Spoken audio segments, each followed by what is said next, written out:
brought to you by Silver Pumps. Top quality और consistent performance के लिए सिर्फ सिल्वर पंप नाम याद रखना। कहते हैं कि दोस्त वो होता है जिससे आप सब कुछ बता सको, सुख दुख सब कुछ साझा कर सको, क्योंकि दोस्त का तो दूसरा नाम ही परिवार होता है।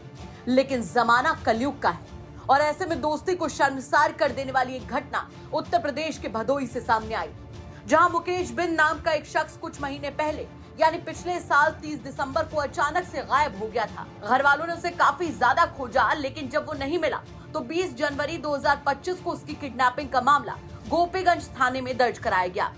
घर वालों को मुकेश के ही दोस्त नेबू लाल पर शक था, जिसके चलते पुलिस उसे उठाकर ले गई, पूछताछ की, लेकिन जब कोई ठोस जानकारी उसके पास से नहीं मिली तो उसे छोड़ दिया।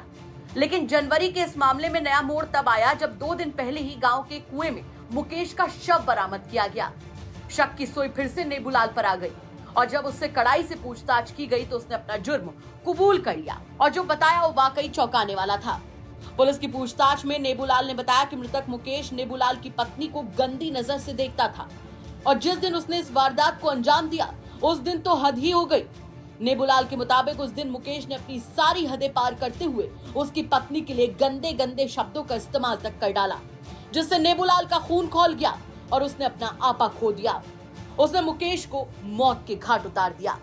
नेबूलाल ने पुलिस को बताया कि वारदात वाले दिन दोनों ने जमकर शराब पी थी और अपने ही दोस्त की हत्या करने के बाद आरोपी ने शव को कुएं में फेंक दिया और उसके कपड़ों को जला दिया ताकि किसी को उसके इस कांड का पता न चल सके। वो काफी हद तक पुलिस से बचता भी रहा, लेकिन कहते हैं ना कि गुनहगार कितनी सफाई से गुनाह क्यों न कर ले, एक न एक दिन उसका जुर्म उसके सामने आकर खड़ा हो जाता है।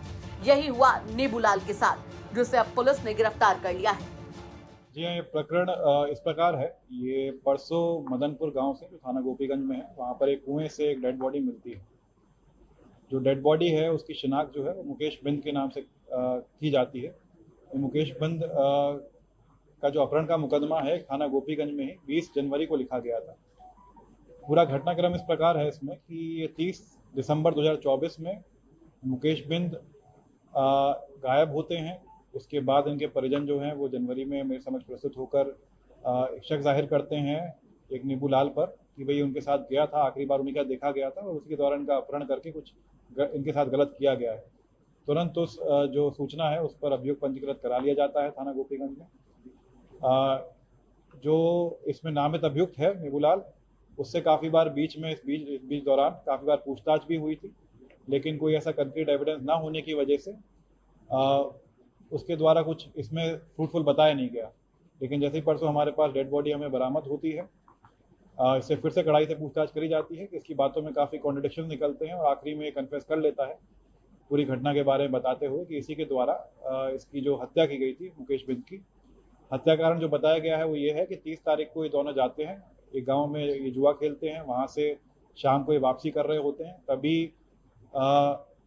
ये जो मुकेश बिंद है मृतक है, उसके द्वारा उसकी पत्नी के बारे में, नेबूलाल की पत्नी के बारे में कुछ गलत बात बोली जाती है, इससे उसको आघात लगता है।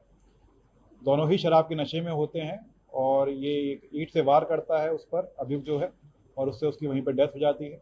उसके बाद ये धीरे धीरे करके बॉडी को खींच के लाकर उसको कुएं में जाके डिस्पोज कर देता है। इसने यही बताया कि जो खून के धब्बे कपड़ों पे लगे थे उसको छुपाने के लिए वो कुछ कपड़े उसने जलाए भी थे आंशिक रूप से और उसको काट भी दिया था।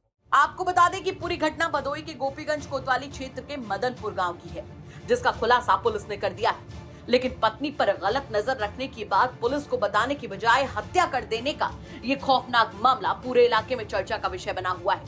वैसे आपका क्या कुछ कहना है इस खबर पर कमेंट करके जरूर बताएं। भदोही से महेश जायसवाल की रिपोर्ट, यूपी तक।